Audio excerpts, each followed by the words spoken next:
Lideramos el camino de la opinión pública y buscamos que la cultura del debate alcance consensos y soluciones a los problemas de nuestro país.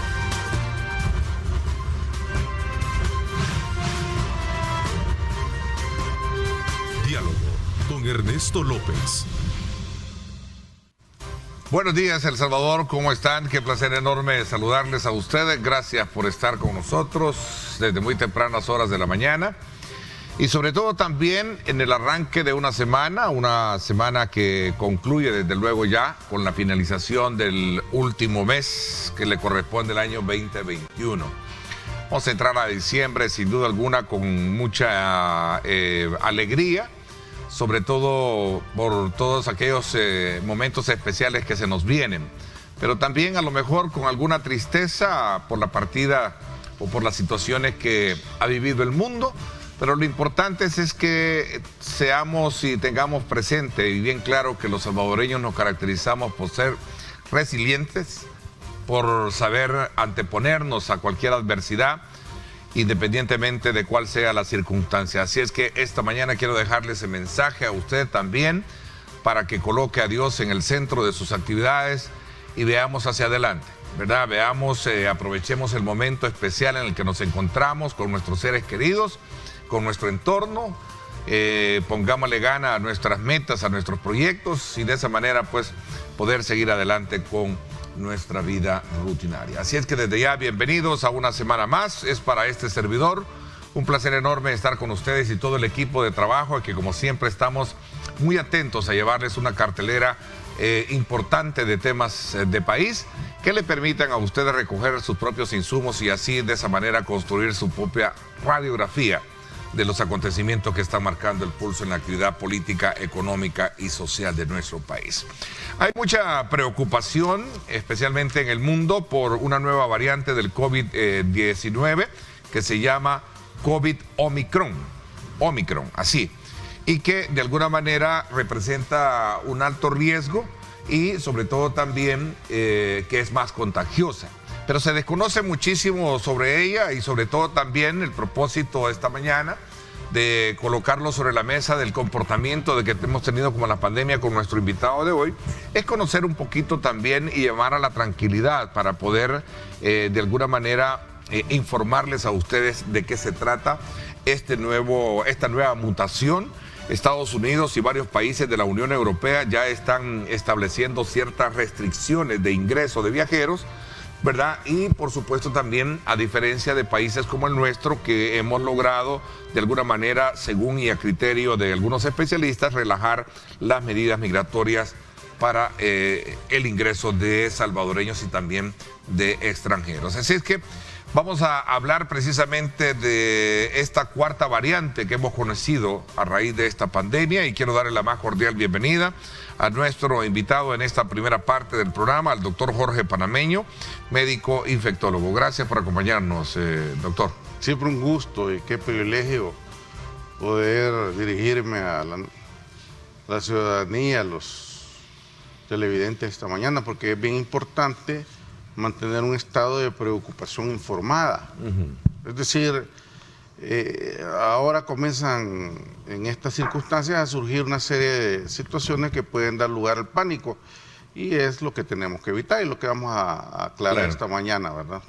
A ver, estado de preocupación informada, porque ha habido mucha información en esto, doctor.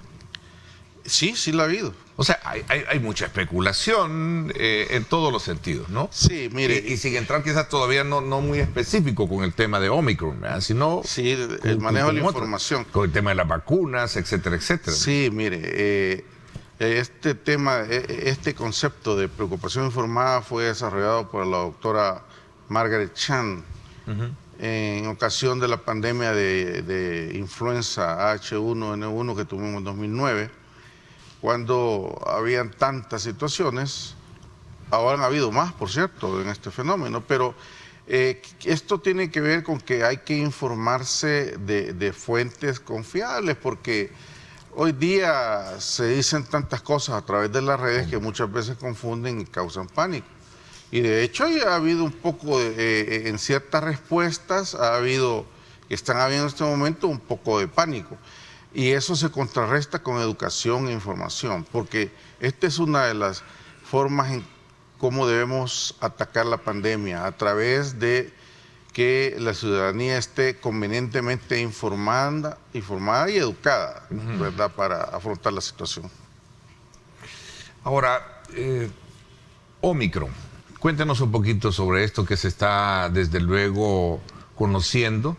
Se trata de una nueva variante del COVID, ¿verdad?, que apareció en la parte, entiendo, sur del África, Sí. y que ha venido desplazándose por ciertos países en Europa.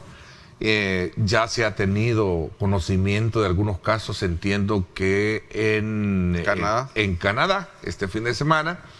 Pero como usted muy bien lo está planteando, doctor, el propósito no es de alarmar a la población, sino más bien de poder comprender bien todo este fenómeno, de cómo se está desarrollando y por qué se está conociendo cada día este tipo de mutaciones. Y a la par también la gran pregunta, lo voy a decir así a título muy urbanístico, la gran pregunta que nos hacemos es, bueno, ¿y qué nos están vacunando? ¿Nos estamos vacunando? ¿Vamos a pasar toda la vida en vacunados? Es probable, pero hay que tener cómo y cuándo. Si tenemos algunos gráficos. Sí, por ejemplo, acá tenemos el tema de los países donde ya se ha detectado Omicron, ¿verdad?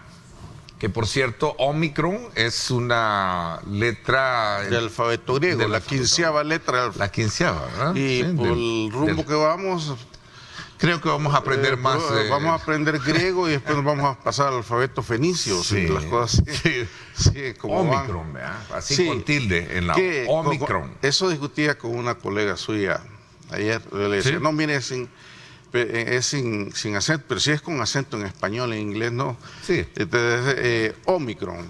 En inglés la gramática es solamente en énfasis, no es en tilde. Así es. ¿En qué sentimos? ¿Qué es eso? ¿Qué es al final de cuentas? Bueno, denominamos variantes genéticas de una misma cepa de este virus SARS-CoV-2 a el desarrollo de ciertas mutaciones puntuales que aparecen dentro del genoma de la bacteria, es decir, dentro del virus, dentro de la información genética, que en este caso es un virus ARN, y que dan lugar a que el virus cambie en cuanto a su conformación en sitios puntuales. Entonces, con fecha 9 de noviembre, se hiló el primer hallazgo, que posteriormente se identificó con estas variantes, con estos cambios, en Sudáfrica fue el primer lugar. Al 11, 2 días después, Botswana reportaba 4 casos más. Ya en ese momento Sudáfrica tenía 11 casos, hoy tienen, bueno, se está extendiendo por por todo el país. Entonces, este es un virus que ha desarrollado hasta este momento que se conozcan 80 diferentes mutaciones. Mandé unos dibujos. Sí, tenemos unas diapositivas, vamos a pedir a nuestro productor. Para poder explicarles un poco de qué se trata. La primera. Vamos a ver.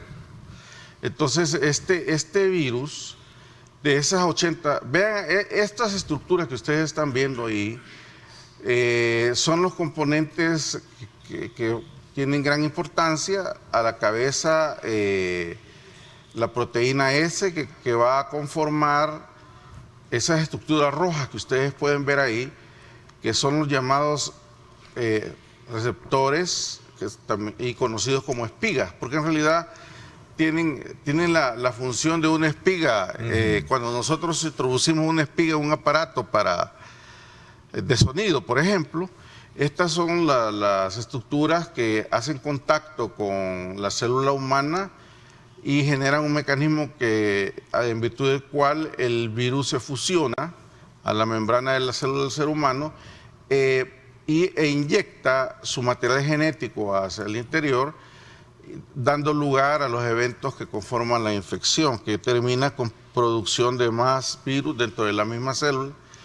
Y entonces la importancia de esta estructura que vemos reside en que en primer lugar, como decía, genera la infección, da lugar a los primeros eventos de la infección.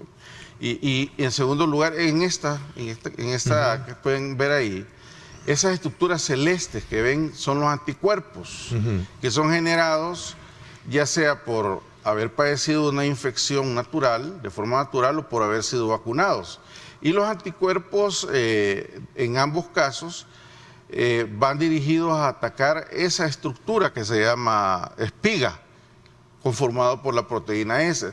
Aquí pueden ver una de las, y van a ver por qué es que está alarmado el mundo. Entonces, lo que se ha detectado ya desde hace algún tiempo con las variantes genéticas que aparecen, es que el virus desarrolla, cambia, ahí pueden ver una estructura de otra índole, donde esto es el grado de expansión que tiene. No, es la estructura, es esto que están viendo ustedes ahí, la espiga. Está la espiga a mi izquierda de la variante Delta y a mi derecha del Omicron. Entonces, ¿qué es lo que sucedió? ¿Qué es lo que ha sucedido? Cuando, ¿qué es lo que ha despertado la alarma? El primer reporte se da la semana pasada, ahí por el 26, 27, a la OMS. ¿Y cuál era lo que generaba el problema? El problema es que de esas 80 mutaciones que presenta esta cepa, esta variante genética, entre 26 y 32 se ubican en estas estructuras, en la proteína S de la espiga. Y entonces, ¿qué tiene que ver eso? Miren, ¿recuerdan la cepa Delta, la variante Delta? Y todo el problema que ha causado y que ha estado detrás de la tercera ola, por ejemplo, que nos atacó y que causó tantos muertos y tanto sufrimiento, y que en este momento nos encontramos en pleno descenso de esa. Tenía entre 2 y 3 mutaciones.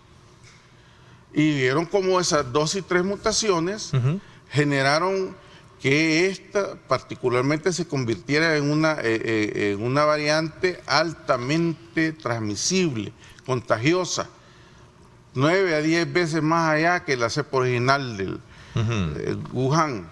Entonces, en cuanto se identifica este problema, la primera pregunta, porque de esas entre 26 y 32 cambios que han habido en la estructura esta, 10 se ubican exactamente en el punto en que la proteína hace contacto. Ahí pueden ver ustedes una estructura más simple, esas como clavitos que se proyectan hacia afuera son las espigas. Entonces ahí es donde ha mutado. Y arriba, vean, en lo que parece un palito de tambor ahí, que es el área que hace contacto con la célula humana para producir la infección, solo ahí se han detectado hasta este momento 10 cambios diferentes.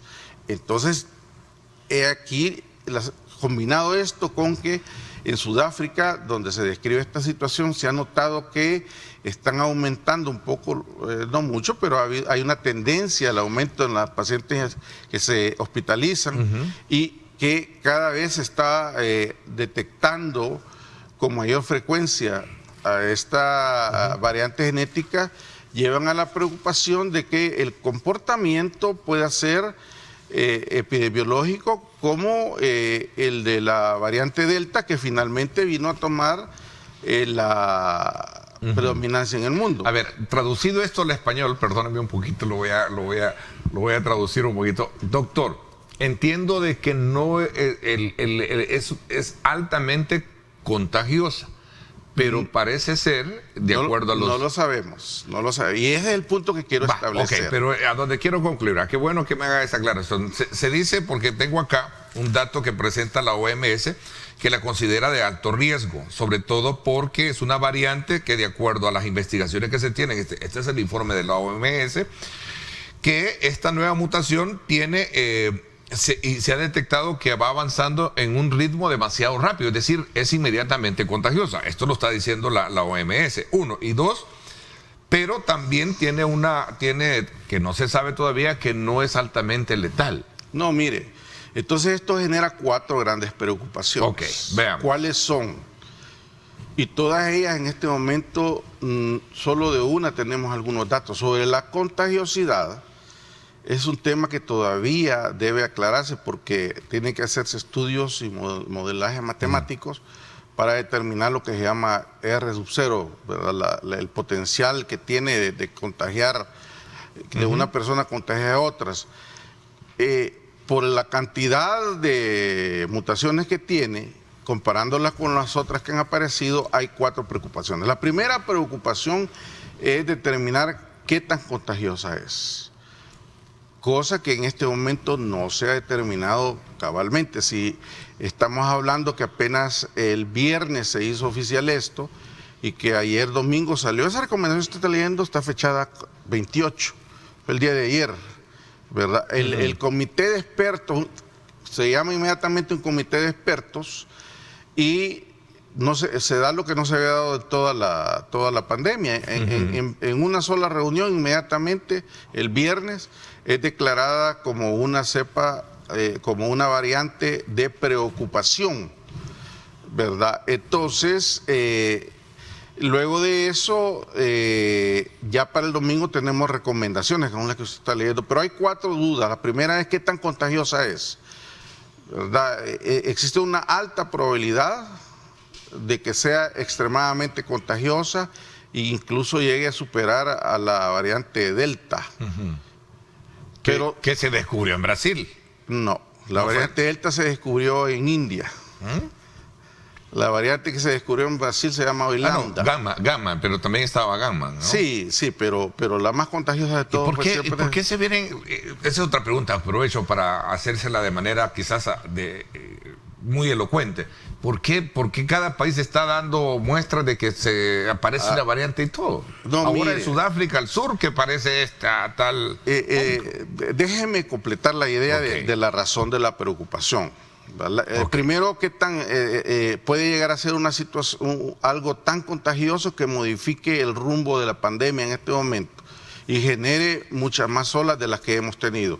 En segundo lugar, hay una extremada preocupación sobre su respuesta a al sistema inmune, a las defensas que se generan, ya sea por infección, por vacuna, ya sea de tipo de anticuerpos humoral o de tipo celular. Es decir, en este momento nadie sabe, y esta es una de las mayores preocupaciones. Todas las casas farmacéuticas están ya, que tienen vacunas ya comercializadas, están investigando qué tan sensible es esta nueva variante a las vacunas. Entonces, los mecanismos de cómo puede evadir la respuesta de defensa, que es una cosa muy compleja.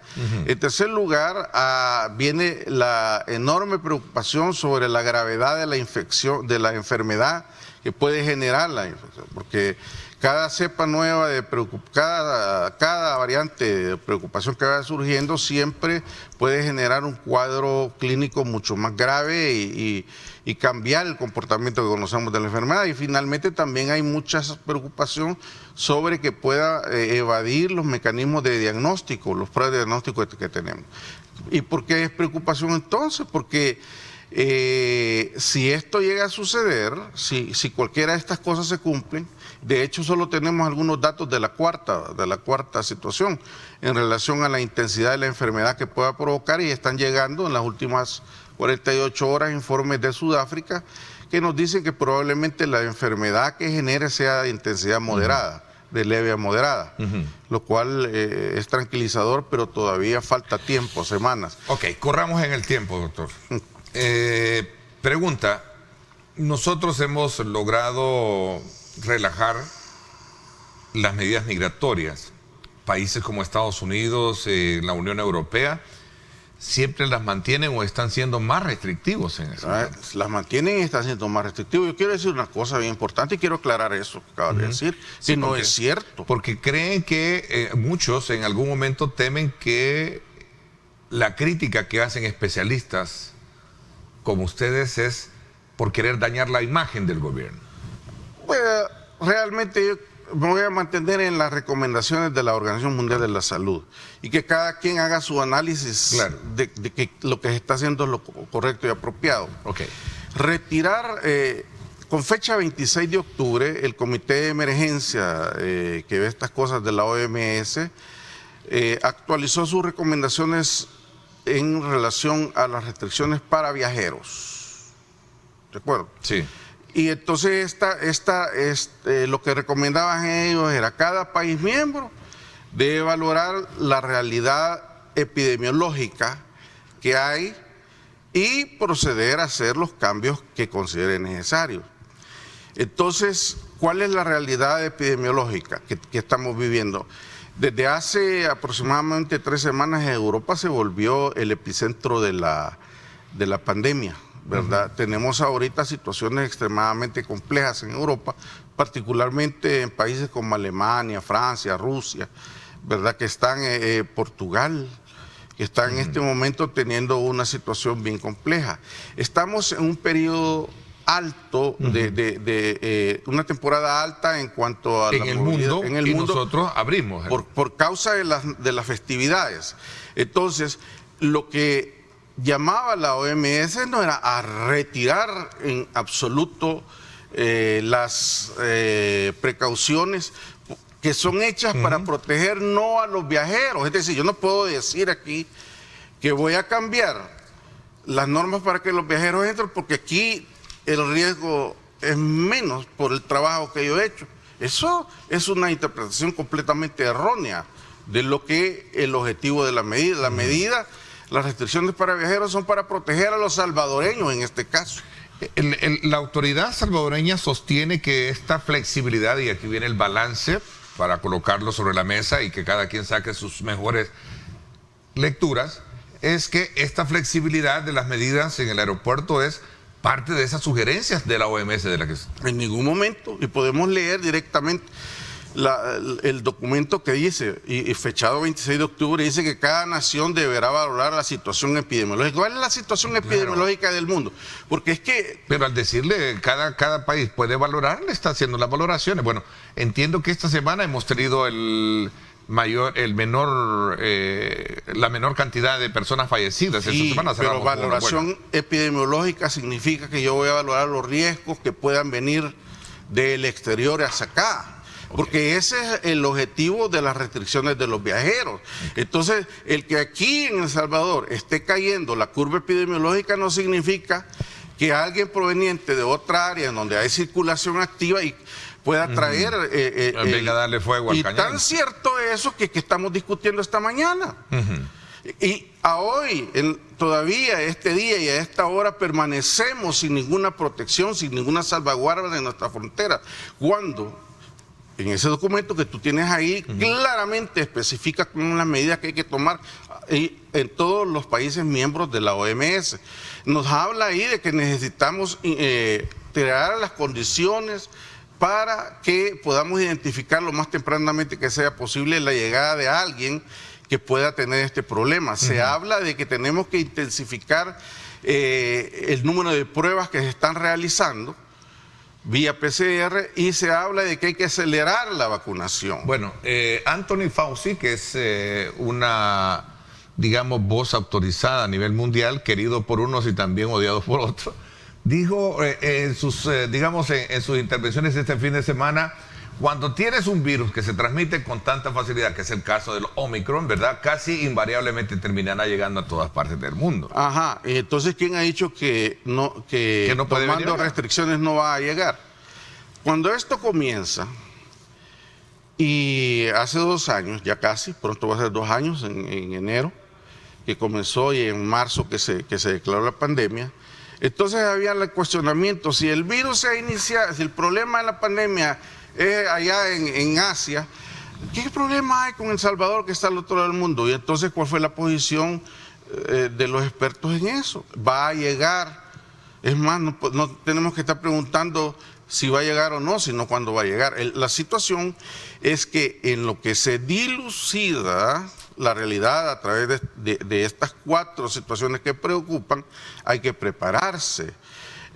Prepararse para que si llega y tiene todo ese potencial que tiene preocupados a naciones del primer mundo, en donde son personas de altísima valía en su campo que están tomando las decisiones, Y hay naciones como Israel que ha cerrado. En el caso de Israel, al principio hasta eliminó la mascarilla y después... Sí, hoy han vuelto y todo el mundo está suspendiendo Australia suspendió su apertura ya. Bueno, y ellos de hecho no permiten ya el ingreso de extranjeros. Entonces, pero aquí lo que significa esto, y nosotros tenemos entonces, no. Pero hay recomendaciones al respecto que a este momento no se están cumpliendo en El Salvador, que están en ese documento que tienen en tus manos, que fue generado el día de ayer. Y entonces el estar aquí, por lo menos hay dos situaciones que en El Salvador deben implementarse para justamente ir dándole respuesta a estas recomendaciones. La primera es que debe restaurarse inmediatamente la solicitud de una prueba tipo PCR, porque fíjate qué interesante. ¿Y qué tan fiable es? Porque muchos dicen que no es tan fiable también. Tiene sus limitantes, pero hay algo que se ha señalado con Omicron. Y tiene que ver con que hay un tipo de prueba de PCR que se ve alterada, que da positivo, pero tiene ciertas alteraciones. Es un elemento que se llama S, que no voy a entrar en tecnicismos al respecto, pero que esa prueba puede detectar sospechosos de portadores de esta cepa. Sospechosos con los cuales tiene que tomarse ya decisiones que se va a hacer, si se tomaran medidas. Que van desde no permitir la entrada a extranjeros y a los nacionales, e implementar una cuarentena domiciliar mínima de 40 días, una serie de planes que sugieren ahí, y que es importante, pueblo salvadoreño, entender, ciudadanía, que ante la situación hay que tomar medidas. Hay que cerrar el país. No. Es algo que en este momento difícilmente va a evitar que esta variante genética llegue a la región, no solo a Salvador, ¿verdad? Hay un elemento bien importante, quiero hacer una pausa, desde luego, para poder... y es que a pesar de todos estos altos y bajos y todas estas variables de comentarios que se hacen alrededor de cómo la pandemia nos ha impactado, organismos internacionales, como por ejemplo un informe del Fondo Monetario Internacional, resalta un poco en el análisis de cierre del ciclo económico fiscal del país también el hecho de que una de las grandes acciones certeras que se ha tenido es precisamente el tema el tema del plan de cómo se trató la pandemia en el país. O sea, lo ha reconocido. Ese es su informe. Y antes que el Fondo Monetario lo reconocimos nosotros acá. Que se habían tomado las medidas. La medida en ese momento fue acertada. Lo que hubo una implementación inadecuada que llevó a la creación de situaciones que llegaron a que personas que venían sin infectarse se infectaran, que llevaran a la situación de que personas... fueron el elemento al principio de la crisis. ¿Sí? Estamos hablando al principio, ¿verdad? La implementación, la ejecución de la medida, ahí hay que ver. Y fuimos nosotros los primeros en reconocerlo. Claro. Había sido una buena situación. Sí. El problema es que al no ser dirigida por expertos causó otros problemas, ¿verdad? Doctor, Pfizer va a producir va a fabricar, está autorizado el país para poder recibir la fabricación la elaboración de un antiviral. Estaba hablando de molnupiravir, es un antiviral desarrollado por... Hablemos de eso también. Sí. ¿Cómo diferenciar todo esto? Y esto es bien importante. Entiendo de que hoy a raíz, y esto es normal, ustedes lo saben, corríjame, doctor, que para la época de cierre del año, siempre por los vientos nortes que tenemos, es decir, los famosos vientos de octubre que se presentan por las condiciones de norte, de bajas temperaturas, se presenta mucho el tema de la gripe, problemas respiratorios, ¿cierto? Cierto. Y eso lo tenemos hoy en día, ¿no? Sí, tenemos ya comenzó van a circular otros virus respiratorios, de hecho... Que no necesariamente es esto. Sí, pero se parecen. Pero se parecen. Se parecen. ¿Cómo diferenciarlos? Vamos a hablar de esto cuando regresemos, ¿ok? Vamos, gracias a ustedes por estar participando. Qué bueno, recojan los mejores elementos y estructuren su propio análisis de este tema que hemos colocado sobre la mesa con nuestro invitado y dejen en su momento correr esa imaginación para poder establecer los parámetros que determinen un mejor pensamiento crítico en usted. Así es que nos vamos a la pausa y regresamos con más. Gracias a Texaco con Tecron. Vamos a informarles a ustedes cómo está el tráfico en esta mañana de día lunes. Es momento de hacer una parada inteligente. Pasa por un Starbucks de Texaco. Texaco con Tecron. Libera tu potencial. Presenta.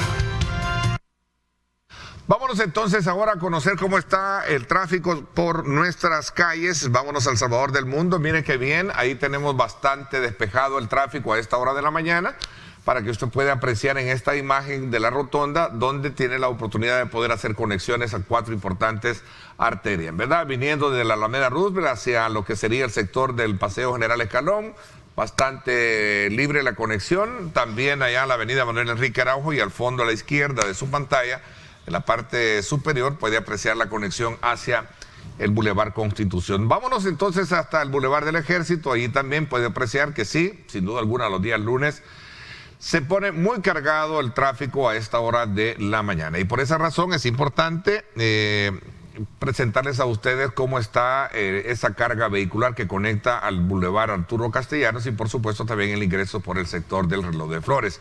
Recuerde, es momento de hacer una parada inteligente. Pase por un Star Mart de Texaco, Texaco con Tecron. Libera tu potencial. Es momento de hacer una parada inteligente. Pasa por un Star Mart de Texaco. Texaco con Tecron. Libera tu potencial. Presentó.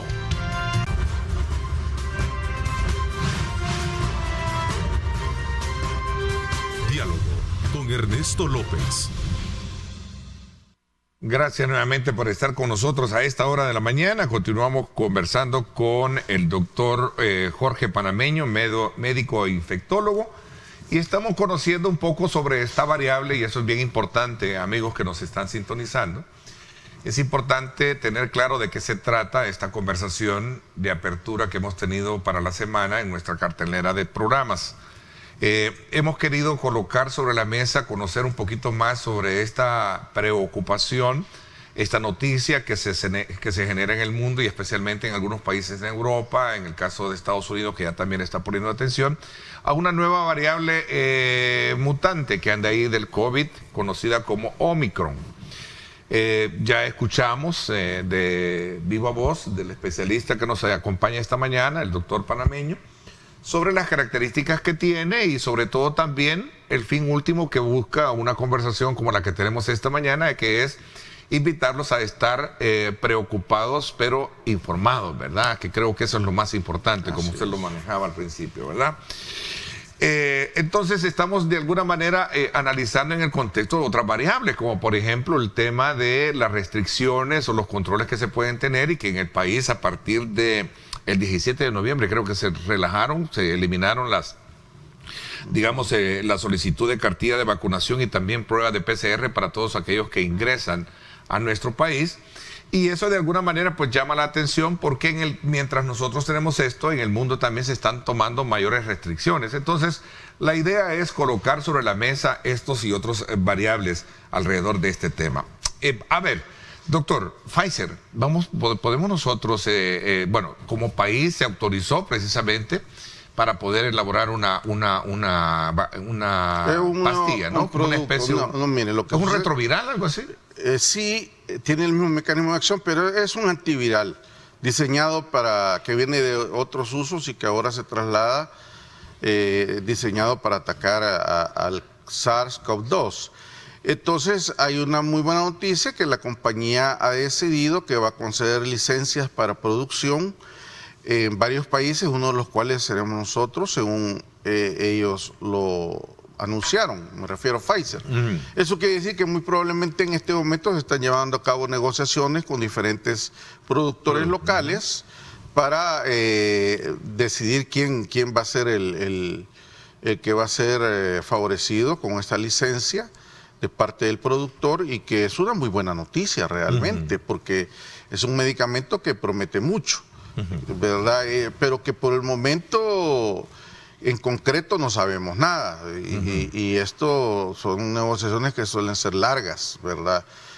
Porque tienen que ellos corroborar que la capacidad de producción del país sea apropiada, la tecnología, una serie de cosas.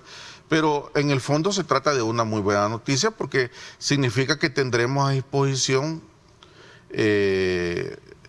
este medicamento para poder tratar a los pacientes que desarrollen este problema. Pero ahora viene... ¿Y qué tan efectivo puede ser? Ha llegado a mostrar hasta un 85%. Porque ni y las hasta vacunas... el 88%. Mire, porque aquí hay otra pregunta que lo están haciendo acá. Mire, si 3 vacunas llevan mucho y todos se están muriendo, la mayoría. No, ese es otro tema.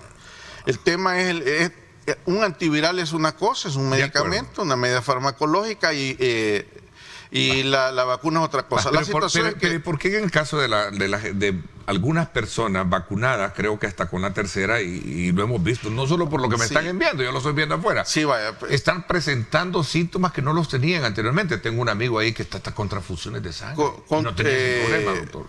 Aterricemos. El medicamento es bueno. Ahora hay que responder si va a ser efectivo contra esta nueva variante genética y ojalá que llegue y va a ser bien. Ahora, ¿qué está pasando con las vacunas? El tema de las vacunas es bien interesante. Y ya tenemos a medio mundo pontificando y dando que en su vida habían oído hablar de cómo funciona una vacuna y qué es la vacunología, que va más allá de la inmunología. Miren, toda vacuna tiene efectos adversos, ¿verdad? Generalmente se clasifican entre leves y graves. Todas, desde las que usamos hace 70 años hasta las que tenemos hoy día. Y hay que tener mucho cuidado porque en ocasiones lo que ha sucedido, además de efectos colaterales, también se ha señalado que muchas personas, a pesar de estar vacunadas, desarrollan la enfermedad. Todo tiene que basarse en hechos y demostrados estadísticamente. Cuidado con los rumores. Mire, yo una vez estaba atendiendo a un paciente de 98 años de edad y entonces le estaba animando a que se vacunara y me dijo: yo no me voy a vacunar porque mi vecino que tenía más o menos mi edad le pusieron una vacuna y se murió de todas maneras. Entonces ese y otras como que hay efectos colaterales. Claro que hay efectos colaterales que todavía habrá que ir definiendo, porque recuerde que a excepción de Pfizer en este momento, la mayoría de vacunas tienen autorización de emergencia. Y estas vacunas eran vacunas de primera generación, son vacunas de primera generación y todos los días estamos aprendiendo algo de ellos. Pero la verdad que lo que se ha mostrado es que en las naciones donde se aplicó y con gran éxito, esto causó, Israel es una de las naciones de estas, Chile y otros lugares en Europa mostraron el efecto de las vacunas protector en cuanto a disminuir la cantidad de pacientes que mueren o que necesitan hospitalización. Infelizmente el tema de la inmunidad colectiva no va a ser posible en un buen tiempo, porque ninguna de las vacunas logró bloquear al 100% la capacidad de infectarse y por tanto de transmitir la enfermedad. ¿Por qué suceden cosas con la... Eso es lo importante que hemos siempre nosotros discutido sobre que la aprobación de vacunas, el uso de vacunas, tiene que estar avalado por grupos de especialistas, como el caso de las vacunas en los niños. Son los pediatras quienes tienen que dar su opinión de eso para ver si es seguro o no. No funcionarios políticos, sino gente que sepa, que tenga experiencia. Y todavía seguiremos viendo algunas circunstancias relacionadas con las vacunas que estamos usando de primera generación, porque debido a la urgencia que teníamos de parar esto, tuvimos que usarlas de esa manera. Pero vienen ya vacunas de segunda generación que están diseñadas, son mucho más seguras. Tienen, ¿Y hay vacunas buenas o malas, hablando de marcas? No.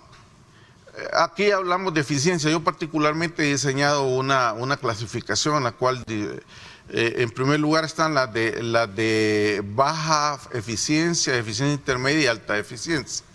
En las de baja eficiencia están las vacunas chinas particularmente, las 3 marcas que se están dando. ¿Y por qué baja eficiencia? Porque se ha mostrado en estudios que pueden tener hasta un 50% de cobertura.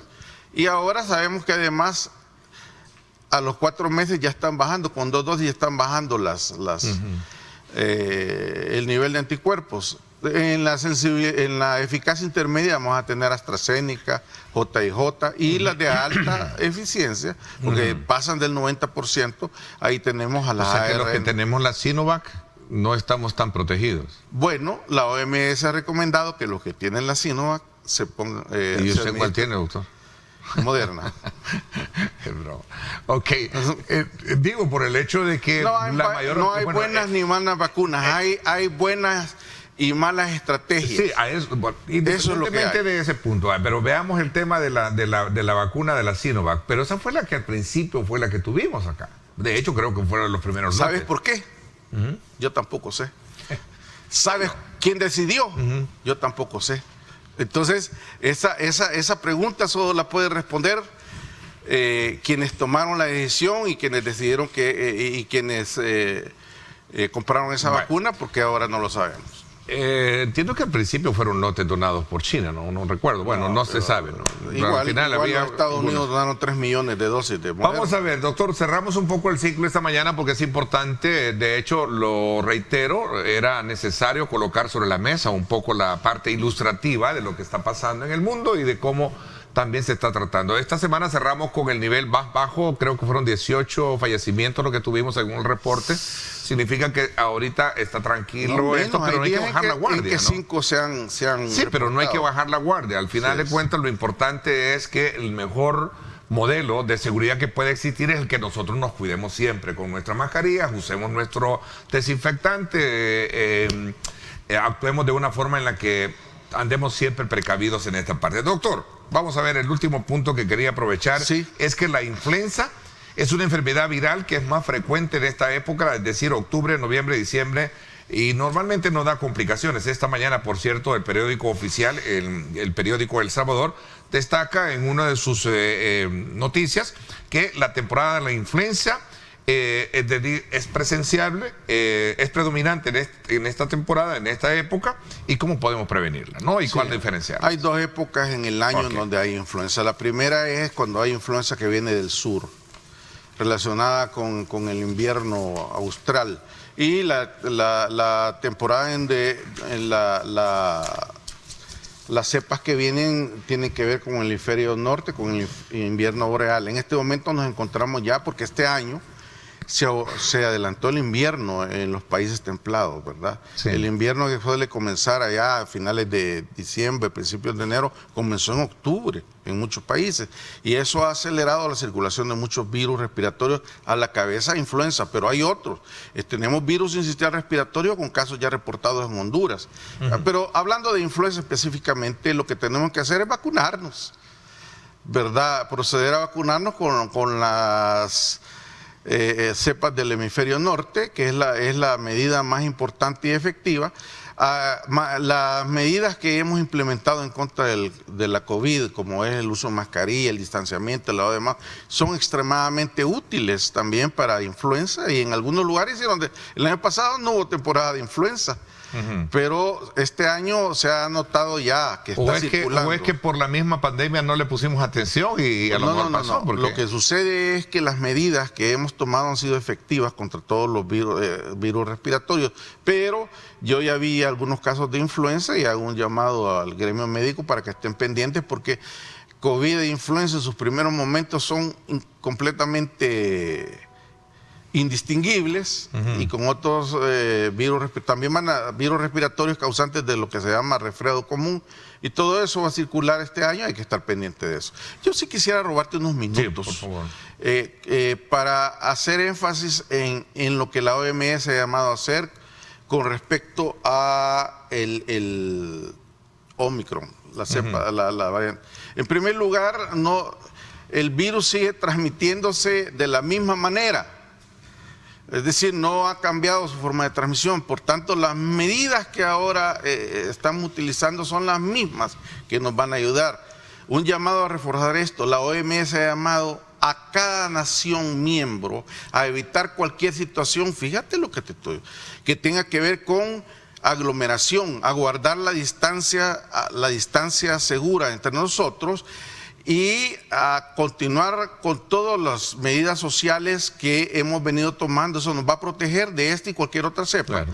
Y fundamentalmente a acelerar y aumentar el volumen de pruebas que se están haciendo, y finalmente a acelerar las campañas de vacunación, con especial énfasis no en tercera dosis, no en cuarta dosis, sino en la protección de las personas que están bajo riesgo y que aún no han o completado su esquema de vacunación o iniciado siquiera su esquema de vacunación. Era una pregunta común, así, porque sé que muchos... ¿Y cuántas vacunas nos vamos a poner? El futuro de esto... O sea, todo... Vamos a pasar vacunados Probablemente toda la el futuro de esto es vacunación anual con vacunas multicepas, al igual que hacemos con influenza, y nadie se queja de eso. En el caso de la influenza hay que vacunarse, ¿verdad? Hoy. Sí, todos los años. Todos los años, ¿no? Así Pero es. solo es una, no 3, 4, como vamos no hoy sabemos. Eso no lo puedo saber ni nadie ahorita. Pueden ser una o dos, quién sabe. Pero lo importante es que vamos hacia Hay tantos mitos en esto, ¿verdad? Genocidio y todo esto. Sí, pero yo de eso no lo voy a comentar. Lo cierto del caso es que... Pero es válido, doctor, porque al final es bueno que la gente conozca la parte técnica científica, ¿no? Del rumor sí, pero callejero, las teorías esas que se trae grafeno, que si el ¿Y trae chip, grafeno o no trae grafeno? Todavía no se ha comprobado con fuentes sólidas, ¿verdad? Y si no lo sabe usted como médico, ¿cómo lo vamos a saber nosotros? Es decir, en lo que trae el instructivo grafeno de la vacuna. Es un veneno prácticamente. Así es, cancerígeno. Cancerígeno que actúa de acuerdo reacciona de conformidad con la electricidad, ¿no? Ninguna agencia ha reportado eso, ninguno de los reportes que nosotros leemos, ¿verdad? Bueno, doctor, hay tantas cosas que se dicen y no se dicen. Yo le agradezco que se saben y no se saben. Yo le agradezco muchísimo el que nos haya permitido esta mañana, desde luego, desde su perspectiva, conocer un poquito más sobre Omicron, ¿verdad? ¿Cómo está? Sí. Lo importante es no bajar la guardia. Y no entrar en pánico. Si llega, existe la manera de cómo manejarlo. Parece ser que no está produciendo una enfermedad grave y va a llegar. Bueno, no es que si llega, va a llegar. Ya está en Canadá, hay sospecha de que haya entrado a Estados Unidos.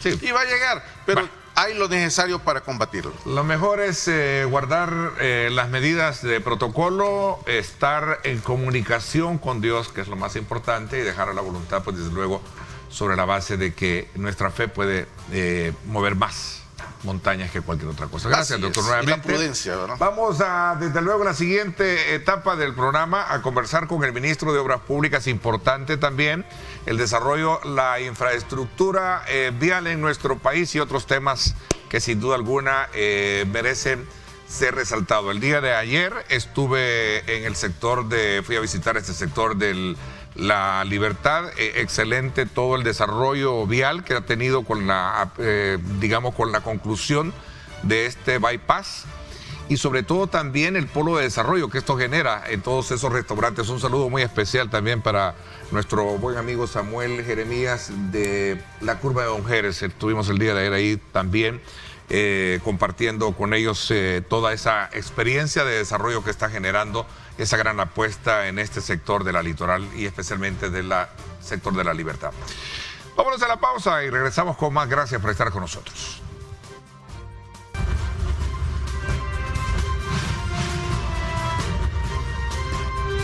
Diálogo con Ernesto López. Gracias a nuestros buenos amigos que están pendientes de nuestra programación. Saludos a Pedro Hernández, ¿verdad? Sí, aquí están las preguntas que se tienen que hacer y desde luego nuestros invitados están en la disponibilidad de responder o no, ¿verdad? A las preguntas que hay que hacer.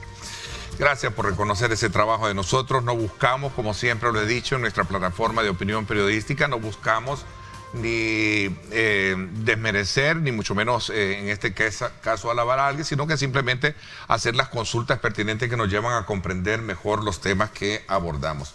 A ver, antes de saludar a nuestro segundo invitado, quiero decirle que usted puede participar y ganar con Coaspay Innova 2021, abriendo, en este caso, por depósitos a plazo fijo de $10,000 más $100 en aportación. Usted recibe un cupón para participar en la rifa de una camioneta Mercedes-Benz GLB 200 y por abrir un ahorro programado Innova, también con $100 y $100 más en aportación, recibir otro cupón para participar en la rifa de un segundo vehículo sedán Mercedes-Benz A180. Ahí tiene usted una buena oportunidad para ser partícipe de Coaspay DRL, tu familia financiera, 43 años de solidez y confianza. Bueno, quiero saludar a nuestro invitado, el ministro de Obras Públicas, Romeo Rodríguez. Bienvenido, gracias. ¿Cómo está, ministro? Qué gusto tenerlo acá en el programa. Es un placer compartir contigo siempre en esta entrevista, mandarle también un cordial saludo al pueblo salvadoreño que nos ve y que nos escucha a través de este importante medio de comunicación y también a través de las plataformas de redes sociales que yo sé que muchos estarán pendientes. Ministro desvelado de San Miguel, ya lo vimos en el carnaval de San Miguel. Por ahí estuvimos, recibimos el nombramiento de funcionario distinguido para este carnaval de San Miguel. Yo creo que para mí ha sido un honor principalmente porque primero para nosotros siempre como funcionarios el hecho de que estamos trabajando, realizando proyectos, realizando obras, invirtiendo los impuestos de los salvadoreños como deben de ser, no como se hacían antes, que en sobresueldos, en ONG y otro tipo de cosas, sino que en proyectos que transformen las comunidades más pobres, vulnerables, y llevar el desarrollo a esos lugares donde antes no llegaba, pues eso la verdad que es muy gratificante, porque tú sabes que a través de las diferentes obras, por ejemplo, en el caso del Ministerio de Obras Públicas, podemos ir cambiando la vida de las demás personas, ¿verdad? Es decir, donde antes no había un camino y la gente tenía que cruzarse un río para poder llegar a la escuela, para llegar a un hospital y que incluso en algunos casos pudieran morir familias, pues nosotros ahora estamos construyendo puentes, estamos haciendo caminos donde no habían, accesos donde no existían, entre otro tipo de proyectos. Bueno, incluso no solo proyectos de carretera, sino que también hasta proyectos en conjunto con otras carteras como el Ministerio de Salud, es decir, vivienda en el tema el apoyo con el Ministerio de Vivienda y así con diferentes carteras de Estado. ¿Cómo se llama? Las bóvedas, ¿verdad? Y todo eso. Sí, las obras de mitigación. Y cayó un poco en el entorno esta nominación que le hizo don Will Salgado. Por cierto, ya tengo días de no conversar con él, lo vamos a invitar un día de estos. Lo que pasa es que está bien huraño, no quiere, hoy se está dedicando a trabajar, dice. Saludos a don Will. Lo vamos a traer para conversar con él y hablar precisamente de los temas de desarrollo de San Miguel. Pero esta nominación suya se da en el contexto casi de del tema del periférico Gerardo Barrios, ¿no? Sí, hay varios proyectos que estamos desarrollando en el oriente del país, principalmente San Miguel. Por ejemplo, uno es el que tú mencionas, el periférico Gerardo Barrios, que de hecho es la obra de infraestructura vial más grande de los últimos 50 años que se ha ejecutado para el oriente del país en términos de infraestructura vial. O sea, ahí se pueden ver las imágenes del primer tramo de todo el proyecto. Este primer tramo era una inversión de cerca de 16 millones de dólares, pero todo el proyecto en sí tiene una inversión de 160 millones. Entonces, ¿por qué hago esta comparativa? Porque, es decir, si ahorita de los 160 millones la primera inversión fue de 16, significa que lo que hace falta es muchísimo. Es decir, es un proyecto gigantesco para el oriente del país y que va a tener un gran beneficio para todas las familias, no solo de San Miguel, sino que también de Usulután, de Morazán, de La Unión. Claro. Porque la idea es que tú, para poder dirigirte hacia Honduras o hacia La Unión o hacia otros sectores, Morazán, ya no tengas que ingresar por la zona central de San Miguel, por la ciudad de San Miguel, sino que por una nueva carretera que es la que estamos construyendo en este momento. Atrasos no hay, pero sí han habido problemas legales con ciertos, pero eso se resuelven, ¿no? Han querido decir que hay problemas legales. Lo que sucede es lo siguiente, ¿verdad? Es decir, en los proyectos de carretera normalmente nos es prácticamente imposible en algunos casos no tener que remover algún árbol. Claro. ¿verdad? Pero esto ya va contemplado en diferentes... O derechos de vía también. O adquisición de terrenos, derechos de vía, ¿verdad? Tenemos que adquirir ciertos terrenos, obviamente todo esto es pagado. Incluso tenemos una compensación ambiental solo en este proyecto por cerca de $1 millón para poder hacer siembra de diferentes árboles en diferentes zonas. Además, por cada árbol talado, nosotros hemos proyectado sembrar cerca de 1000 árboles. Lo que sucede es que, obviamente, un grupo de oposición quería decir cosas como que no habían permisos, no habían una serie de cosas, y todo era mentira, pues, ¿verdad? Es decir, no hubiéramos comenzado a construir el periférico Gerardo Barrios, Japón no nos hubiera dado la no objeción para que el proyecto por lo menos iniciara, si no se tuvieran los permisos necesarios. Es decir, es parte de todo el proceso para poderlo licitar. Incluso la adquisición de los derechos de vía. Al menos un 50%, y mientras se va construyendo vamos adquiriendo los demás. Donde no habían permisos era cuando estaba el FMLN, ahí sí no habían permisos, ni de construcción, no había diseño, no estaban adquiridos los derechos de vía, ahí sí no había nada, ¿verdad? Pero sí habían puesto la primera piedra, eso sí fueron a hacer, pero lo demás no estaba, pues, ¿verdad? A mí me llamaba la atención incluso el jefe de fracción de 4 diputados, porque ya casi que no existen, ¿verdad?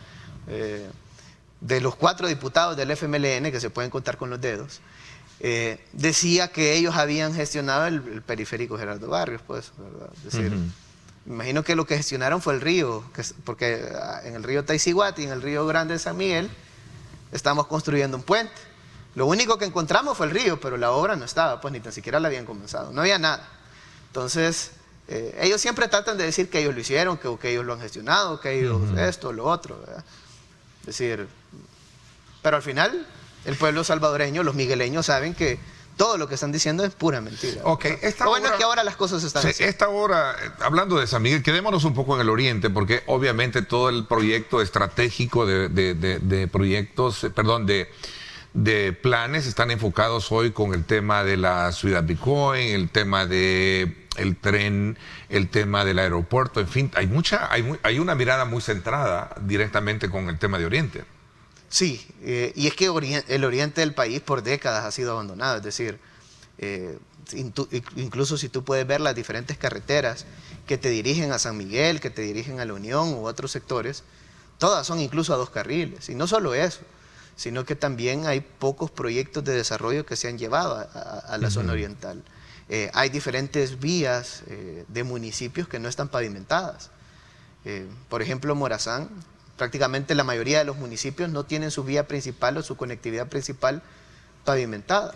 Ahora nosotros, en el gobierno del presidente Nayib Bukele, estamos saldando esas deudas históricas. Por ejemplo, en Morazán ya estamos por terminar la pavimentación de 2.7 kilómetros de la ruta que conduce desde San Simón hacia San Isidro. Una ruta sumamente importante que conecta 2 municipios de Morazán y que la calle era de tierra. Y no solo eso, sino que ya iniciamos con la reconstrucción de la carretera desde el kilómetro 18 y que nos lleva hacia Perquín. Son cerca de 50 kilómetros los que vamos a reconstruir. No solo los vamos a reconstruir, sino que vamos a ampliar los anchos de los carriles, vamos a construir hombros y vamos a construir ciclovía en toda la ruta. Y no solo eso también, sino que también hay una decena de puentes que se van a hacer. De hecho, en Chilanga, en Morazán también, estamos construyendo un puente que en este momento lleva un 85% de avance, que ya se colocaron las vigas de concreto, que ya se coló la losa en la zona. Y hay una serie, de hecho, en las imágenes se puede ver, ese es un paso a desnivel, por ejemplo. Este se va a construir en el sector de Quelepa, que nos va a dar acceso a una carretera nueva de 17 kilómetros. Esta otra imagen es del puente Chilanga, por ejemplo, cómo va a quedar al final cuando termine su construcción. Estamos construyendo un puente sobre el río Grande de San Miguel, que se puede ver en las imágenes, a 4 carriles, un puente de 115 metros de longitud. También estamos construyendo un puente sobre el río Taiziguate, que también va a beneficiar a miles de salvadoreños, de 110 metros aproximadamente. Así también otras obras que se están realizando en el oriente del país y que van a tener un gran impacto. Vamos a reconstruir la calle de Sirama San Miguel, estamos ahorita en la etapa de diseño y ya vamos a iniciar con ese gran proyecto. También desde el Delirio San Miguel ya iniciamos con la reconstrucción de esa vía importante y que el presidente también lo anunciaba como uno de los proyectos que se iban a hacer. En Yayantique, por ejemplo, en La Unión, vamos a pavimentar una calle que conduce hacia Anchico y que es una vía sumamente importante, que es promesa del presidente de la República y que no solo eso, sino que también va a beneficiar a miles de ciudadanos que viven en la zona desde Ulvazapa y Ucuayquín. Ya pavimentamos la calle principal y así diferentes sectores que sabemos que por décadas habían estado abandonados, pero ahora con la obra pública vamos a llegar a esos lugares. Y solo quiero mencionar algo, y es que este miércoles se van a recibir las ofertas de la construcción de 3 muelles en las islas del Golfo de Fonseca. Uno en Punta Chiquirín, otro en Zacatillo y otro en Conchagüita. Obras de cerca de 8 millones de dólares que también van a tener un gran impacto para la economía nacional, para los pescadores y que va a dar un impulso a la economía nacional y principalmente a las islas del Golfo de Fonseca que por décadas estuvieron en el abandono. Ok, interesante esa construcción de estos muelles porque al final a quienes va a beneficiar directamente también son a los pescadores locales, ¿verdad? Que no tienen a lo mejor un acceso tan abierto como lo podrían tener ya con ellos. Sí, de acuerdo. Y no solo es el muelle artesanal que se va a construir, sino que también todos los insumos necesarios que se van a garantizar, no solo para los pescadores, sino que para reactivar también el turismo en las islas del Golfo de Fonseca. Por ejemplo, vamos a construir restaurantes, centro de acopio para los pescadores, espacios de capacitaciones, espacio para que esté el Ministerio de Turismo, Corsatur, la Politur, espacios como anfiteatros, entre otro tipo de espacios adecuados para que pueda llegar la población salvadoreña a esos sectores y se pueda desarrollar el turismo en la zona, además de todo el comercio de la pesca y de otro tipo de comercios que pueden desarrollarse en el lugar. Entonces, lo importante es que estamos llevando esos proyectos que lamentablemente fueron negados en el pasado, pero ahora las obras están llegando poco a poco. Qué bueno porque yo recuerdo, y siendo desde luego del oriente del país, era común decir en todo este tiempo atrás que cuando usted pasaba del río Lempa, Oriente ya era otro país, ¿verdad? Otro mundo, ¿verdad? Y es precisamente por todo el tema de agenda, de prioridades, de temas, de proyectos estratégicos que no se tenían. Y yo creo que eso es bien importante verlo desde el punto de vista de cómo ahora la mirada se está poniendo donde históricamente se está haciendo justicia para Oriente, ¿verdad? Alguien aquí me escribe y dice, ¿por qué en el Occidente ahora ya no sé? Occidente tuvo en el pasado la mayor parte de gestiones de proyectos estratégicos para el Occidente. Y Oriente quedaba en el olvido. Sí, y pero ahora es todo. Y lo que sucede es que también estamos mencionando algunos proyectos de Oriente, pero no significa que Occidente está en el abandono. Claro, ya vamos a hablar y podemos hablar de una serie de proyectos. Vamos a hablar, por cierto, también del beneficio, entiendo, puedo decir lo que ya hoy se inaugura. Sí. Bueno, la buena noticia para el Occidente, Claudia Lars se inaugura ya en esos días, ¿verdad? Sí, de hecho en este mes de diciembre ya vamos a tener ya estreno. Vamos a hablar de eso cuando regresemos. Voy a una pausa, 7:35. Gracias por estar con nosotros.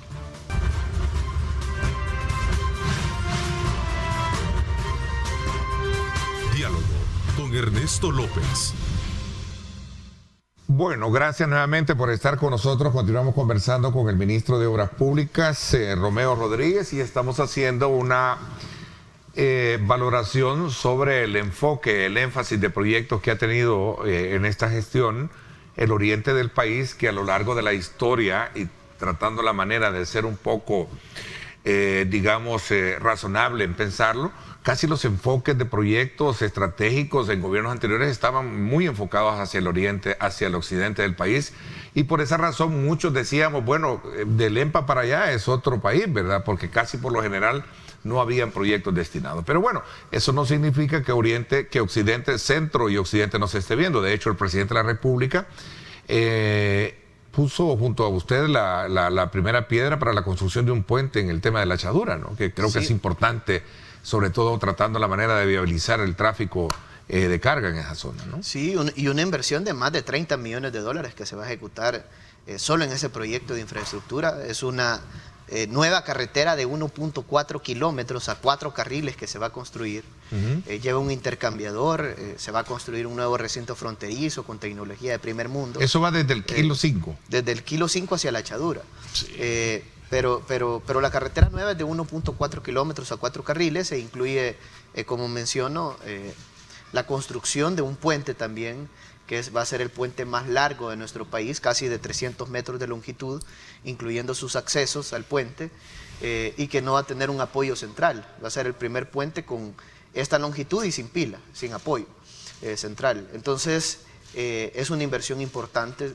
Aquí pasan más del 30% de las mercancías de nuestro país, es decir, una buena parte de nuestras exportaciones pasa por esta zona. Entonces, al hacer este tipo de obra, nosotros podemos reducir los tiempos, los costos de transporte, y al reducir los costos de transporte obviamente se abaratan los costos de las mercancías, y eso hace que se incrementen las exportaciones de nuestro país, se generen más ingresos, y al generar más ingresos se pueden generar más empleos, y al generar más empleos pues se dinamiza nuestra economía, porque la gente con sus ingresos que recibe obviamente tiene que consumir, tiene que comprar comida, tiene que comprar bienes y servicios para poder sobrevivir, y esto hace que al final vaya generando un empuje a la economía local y esto genere un crecimiento económico. Entonces, al final, y eso sin contar, porque alguien puede decir, bueno, pero incluso en el oriente o en otros sectores del país puede decir, bueno, ¿y a mí qué me va a beneficiar ese puente en la Achadura? ¿Qué me va a beneficiar ese nuevo recinto fronterizo que van a construir ahí en el sector de la Achadura con tecnología de primer mundo? ¿O qué me va a beneficiar la nueva carretera de 1.4 kilómetros? Pero es que al hacer esta obra, nosotros lo que vamos a hacer es reducir los tiempos y los costos logísticos de nuestro país, que son altos, incluso en Centroamérica son altos, en promedio. El costo por transportar una tonelada por kilómetro anda por cerca de 17 centavos de dólar. Cuando en otros países como Uganda anda por 8 centavos, Burkina Faso anda por 9 centavos, Ruanda anda por 11 centavos, es decir, países que tienen incluso infraestructura mucho más básicas que las nuestras, tienen menores costos, y no solo los costos, sino que también los tiempos. Las mercancías pasan entre 48 horas y 72 horas en las aduanas, cuando en otros países pasan cerca de 16 horas o incluso menos.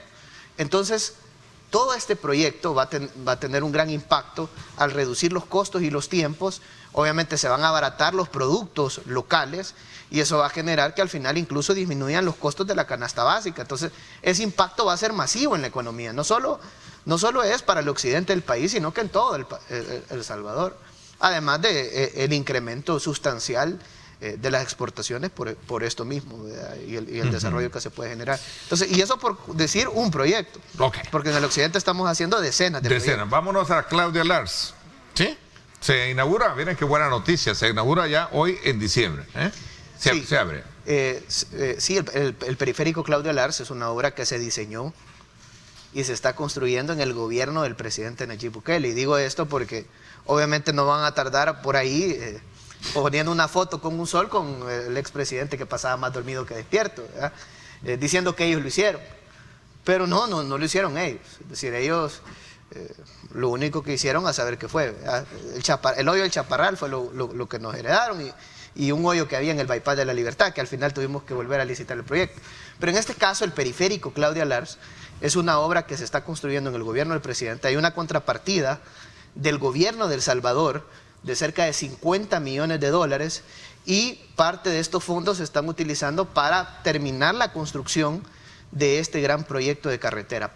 Este parte desde el desvío de Opico hasta el desvío de Zacacoyo. El proyecto como tal incluye la construcción de dos rotondas, uno en Opico y otro en Zacacoyo, pero eso no significa que nosotros como gobierno no vayamos a hacer otro tipo de obras adicional. Porque en Opico, por ejemplo, y en Zacacoyo vamos a construir 2 pasos a desnivel. Hago mención a esto porque muchas personas se preguntarán, bueno, pero quizás el redondel no vaya a resolver del todo el problema del tráfico en el tiempo. Y van a tener razón, pues, ¿verdad? Por eso es que nosotros hemos proyectado la construcción de 2 pasos a desnivel, tanto en Opico como en Zacacoyo, y ambos ya tenemos los diseños de ingeniería y luego que entregamos esta obra, pues vamos a iniciar con la construcción del paso a desnivel y luego con la construcción de la nueva carretera de Los Chorros, que es otro proyecto adicional que nosotros tenemos. Pero lo importante es, esta obra ya tiene un 98% de avance, el periférico Claudia Lars. En este momento estamos todos en el proceso de señalización de toda la vía, tanto la señalización vertical como horizontal. Y además que estamos señalizando también la ciclovía en los 10.08 kilómetros de carretera. Ya está pavimentada toda la carretera, ya básicamente lo que estamos haciendo es conformación de algunos taludes, terminando algunas obras de drenaje, canaletas, que básicamente incluso... En el redondel de Opico, ¿por qué no hubo ingreso, dice aquí alguien, en los planes, por qué no se proyectó un ingreso hacia Opico en el redondel? Un ingreso hacia Opico. No sé si lo que sucede no sé si logra comprender un poco la pregunta, pero... Sí. Lo que sucede es que dentro de es decir, ahorita hemos hecho una parte de la obra que vamos a ejecutar al final en su totalidad. ¿Cuál es esa obra? Pues es un paso a desnivel. El paso a desnivel lleva una rotonda y además un paso elevado en la zona central y otros accesos tanto en Opico como todo el sector de Quesaltepeque, Santa Ana, Sonsonate, porque el periférico Claudia Lars nos dirige hacia Sonsonate. Yo creo que cuando usted viene y conecta, para conectarse, tiene que ir a dar la vuelta casi buscando Quesaltepeque, dice. Sí. Para conectarse. Lo que sucede es que ahorita que nosotros construyamos el paso a desnivel, pues ahí vamos a hacer todas esas obras complementarias para poder dar acceso hacia ese sector de Opico. Esto ya lo tenemos nosotros identificado. Lo que sucede es que si nosotros ahorita lo habilitamos, lo que podemos generar incluso son cuellos de botella en algunos tramos. No significa que no se va a hacer la obra, sino que ahorita terminamos la primera fase, digamos, que sería la rotonda, y luego paralelamente vamos a estar trabajando en la construcción del paso a desnivel y ahí se van a hacer todas las incorporaciones necesarias, tanto para Opico como a los diferentes sectores que va a conducir esta carretera. Pero lo importante es que las obras se están haciendo, ya el proyecto está a punto de terminarse, que es el periférico Claudia Lars, y las otras obras adicionales, como los pasos a desnivel, en el desvío de Opico, en el desvío de Zacacoyo, y la ampliación de la carretera desde Opico hasta Las Delicias, pues ese es otro proyecto que nosotros hemos venido trabajando, que ya está el diseño terminado y que esperamos licitarlo muy pronto para que todas las familias que viven en el occidente del país puedan ser beneficiadas con este proyecto de infraestructura. Ok, ¿estamos hablando al inicio de diciembre o mediados? La inauguración. La inauguración nosotros esperaríamos que a más tardar en el mes de diciembre. Ok, no hay fecha todavía específica. Esté terminada, obviamente esperamos que a más tardar en diciembre ya esté. Nosotros al menos ya la hora ya la vamos a tener concluida para habilitar el tránsito vehicular y aquí puedan circular más de 15.000 vehículos en promedio diario, que es la estimación que nosotros tenemos de todas las familias que van a venir desde y hacia Sonsonate, hacia los diferentes sectores, principalmente San Salvador, Quesaltepeque, entre otros. La idea de este proyecto al final es que nos reduzca cerca de 20 a 30 minutos de tráfico vehicular, que es el que normalmente las personas tenían que pasar por el sector de Lourdes y por Ateos. Okay. Ahora ya no vamos a pasar por esos tramos, sino que directamente por esta nueva carretera que va a tener un gran impacto para nuestro país. Además que una buena parte de la carga que proviene del puerto de Acajutla tiene que pasar normalmente por Lourdes y Ateos. Ahora ya no va a pasar por ese sector, sino que va a poder ingresar directamente por esta nueva carretera que va a tener un gran impacto para nuestro país. Será de mucha oxigenación, de mucha, circulación de esta zona. Vámonos, ministro, a conocer la otra obra también que se ha hecho en el sector del Comalapa, ¿verdad? Un paso a desnivel en el sector que conecta. ¿Cómo está esa obra? Vámonos a la pausa comercial y luego regresamos.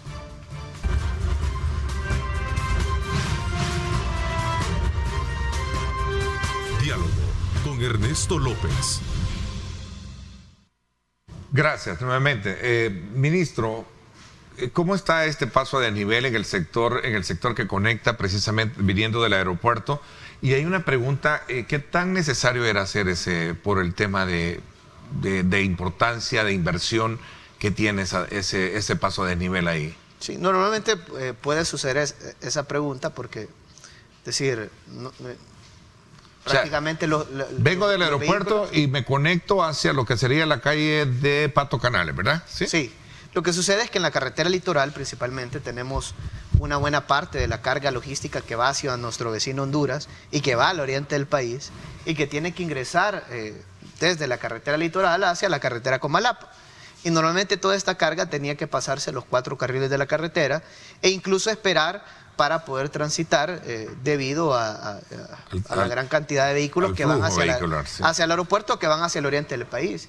Entonces, la idea, más allá del paso a desnivel, es garantizar la seguridad vial de todos los conductores que van hacia las diferentes playas de la Libertad y también la carga logística que viene del puerto de Acajutla, que pasa a la carretera litoral y que de alguna manera tenía que atravesarse los 4 carriles de la carretera en ese tramo. Pero quiero mencionar algo adicional y es que, pero alguien puede decir, pero mejor hubieran comenzado con el paso a desnivel en el Utila, hubieran comenzado con el paso a desnivel en el Redondel de Integración, o hubieran hecho primero el de Opico, hubieran hecho uno en Bifrío, en Soyapango, etcétera, ¿verdad? Lo que sucede también, y esto hay que mencionarlo, es que habían algunos recursos, como ahora no es como antes, que ya tenían a los ganadores y solo faltaban las licitaciones, y prácticamente ajustaban todos los presupuestos y el dinero a saber qué se hacía. Ahora hemos tenido remanentes en los proyectos que se han estado licitando y adjudicando. Uno de ellos, de los remanentes que tuvimos, fue en el periférico Claudia Lars. En otros proyectos también tuvimos diferentes remanentes en las obras para poder adjudicarlos y al final esos remanentes nos dijo Fomilenio en ese momento, miren, podemos hacer algunos proyectos, pero tienen que ser en los lugares donde ya estamos haciendo las obras. Y los diseños ya tienen que estar terminados. En ese momento ya se tenía finalizado el diseño del paso a desnivel en la carretera Comalapa que conecta e intersecta con la carretera litoral. Entonces también, aprovechando esos recursos que estaban a punto de perderse, porque si no lo adjudicábamos en básicamente 2 meses, los recursos se podían perder.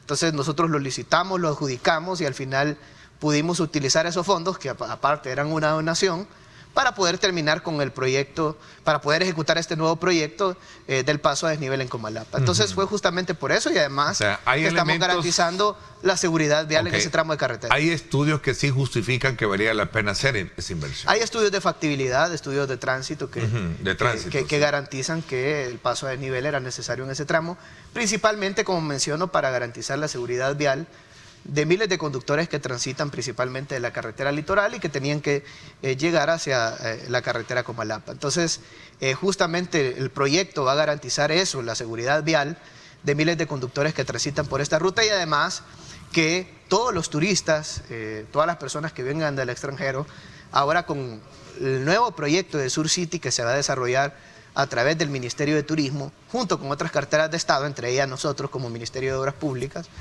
pues vamos a poder generar un polo de desarrollo en la zona del Puerto de la Libertad. Entonces todos los turistas van a poder ir más fácil hacia las diferentes playas de la Libertad desde el aeropuerto. Sí. Antes, para poder ingresar a la carretera litoral, tenían que atravesarse, como menciono, los 4 carriles de la carretera. Los 4 carriles para hacer el quiebre ahí a San Luis. Es correcto. Ministro, son buenas noticias y con este tema de la solución que merecen los habitantes de la zona norte del Gran San Salvador, los periféricos, ¿cómo están el avance de esas negociaciones? Hablo del sector de La Gloria, el sector también de la 75, creo que hay otro también ahí, ¿no? Sí, bueno, en este momento son cerca de 7 pasos a desnivel. Lo que hemos adjudicado de estos son 6 para diseño y 1 para construcción. Para mencionar algunos, y quiero mencionar también cuál es la idea de la construcción de estos pasos a desnivel, y es que el objetivo principal es mejorar los ingresos y la salida de la ciudad, porque alguien puede decir, bueno, pero es que al final el paso a desnivel lo único que va a mejorar es el movimiento de un tramo a otro. Y al incentivar el uso del vehículo, lo que vamos a hacer es que hayan más cantidad de vehículos circulando en el país, y al final esto va a generar más tráfico vehicular. Entonces el paso a desnivel, alguien podría decir, no va a solucionar el problema del tráfico. Pero lo que pasa es que lo están viendo de una manera reduccionista, porque no están viendo todo el plan maestro que como gobierno queremos ejecutar. Normalmente en los países desarrollados, los pasos a desnivel y este tipo de obras importantes se desarrollan, como menciono, en los ingresos y las salidas de las ciudades. Ya dentro de la ciudad se le apuesta al transporte masivo y al transporte moderno, no como en nuestro país, que tenemos un transporte obsoleto, ineficiente, y estamos conscientes de eso, y obviamente hay que transformarlo. Ya hay reformas de ley en la Asamblea Legislativa que han sido presentadas por parte del Viceministerio de Transporte. Ya hay una serie de actividades que nosotros estamos planeando para desarrollar, para ir cambiando ese esquema perverso que por décadas ha estado alimentando el sector transporte, y que sabemos que necesita una sacudida bastante grande para poder ir cambiando la movilidad de todos los ciudadanos. Pero una parte, obviamente, que es lo más importante, es el transporte, y hay proyectos que ya están encaminados, incluso estudios que nosotros hemos adjudicado y que ya están a punto de finalizarse, que nos van a indicar cuál es la mejor solución de movilidad de los ciudadanos. Pero adicional a eso, se van a construir proyectos de infraestructura. ¿Y a dónde? En los ingresos y las salidas. Por ejemplo, y no necesariamente paso a desnivel, por ejemplo, la carretera de Los Chorros. Ese es el ingreso de las personas de Santa Ana, de Sonsonate, de Aguachapán, hacia el área metropolitana de San Salvador. Entonces estamos aliviando un ingreso a la ciudad. ¿Qué es lo que vamos a hacer en el sector de Soyapango? Pues hay un proyecto de factibilidad en este momento de transporte masivo que va a tener una conectividad con Soyapango. ¿Qué es lo que vamos a hacer, por ejemplo, para todas las familias que viven en Zaragoza, Nuevo Cucatlán, carretera al Puerto de la Libertad o las playas de la Libertad? Pues normalmente alguien que venga de San Salvador y quiera ir hacia esos sectores tiene que pasar por el redondel Utila. El redondel Utila genera un cuello de botella principalmente en horas de la tarde. Y todos los salvadoreños que pasan por ese tramo no me dejarán mentir. Y es la única intersección donde hay problema. Entonces, ¿qué es lo que hicimos en este momento? Pues licitamos y adjudicamos la construcción de un paso a desnivel en ese sector para garantizar que el flujo sea más ágil en esa zona. Ese es el primer proyecto que ya inicia la construcción de los 7 pasos a desnivel. ¿Cuándo comienza Utila? Nosotros tenemos planeado que a partir del 15 de diciembre. Ahora bien, sabemos que diciembre es una época donde todos los salvadoreños mucho movimiento, porque no es enero, festejan, mejor, ¿no? Y obviamente hay bastante movimiento, entonces muy probablemente que la construcción como tal la iniciemos en el mes de enero. En el mes de enero. Pero ya nosotros a partir del 15 de diciembre ya estamos preparados para ingresar con maquinaria, equipo y todos los elementos necesarios para poder iniciar con la construcción. Por eso menciono eso. Ya estamos moviendo los postes de tendido eléctrico, ya se están haciendo diferentes reorganizaciones para que este proyecto se convierta en una realidad y lo empecemos el próximo año y lo terminemos también el próximo año. Y así también otros pasos a desnivel, como uno en el Árbol de la Paz, otro en el Hermano Lejano, esos están en diseño e ingeniería. Y de igual manera, en el Boulevard Constitución vamos a construir 4, uno en el Redondel Integración, otro en la calle Sacamiles, otro en la intersección de calle Principal La Gloria y otro en la intersección de calle Al Volcán. Entonces, todos estos pasos a desnivel son obras importantes, una inversión de cerca de 74 millones de dólares entre los 7 pasos a desnivel, pero obviamente a medida que vayamos licitando y adjudicando, esperamos ir teniendo ahorros y obviamente la inversión esperamos que sea mucho menos que esto. Me encanta arrancar la semana, abrir la semana precisamente con buenas noticias. Gracias, ministro, por habernos acompañado. No, gracias a ti, Ernesto. Es un gusto haberte acompañado en esta entrevista y también mandarle un cordial saludo a todos los salvadoreños que nos escucharon esta mañana. Gracias. Por mi parte, desde luego, como siempre, los invito a que le pongan muchas ganas esta semana. Vamos a superar todas aquellas expectativas que a lo mejor no se han cumplido. Gracias. Pásenla bien y como siempre recuerden lo más importante, amar a Dios sobre todas las cosas. Lideramos el camino de la opinión pública y buscamos que la cultura del debate alcance consensos y soluciones a los problemas de nuestro país.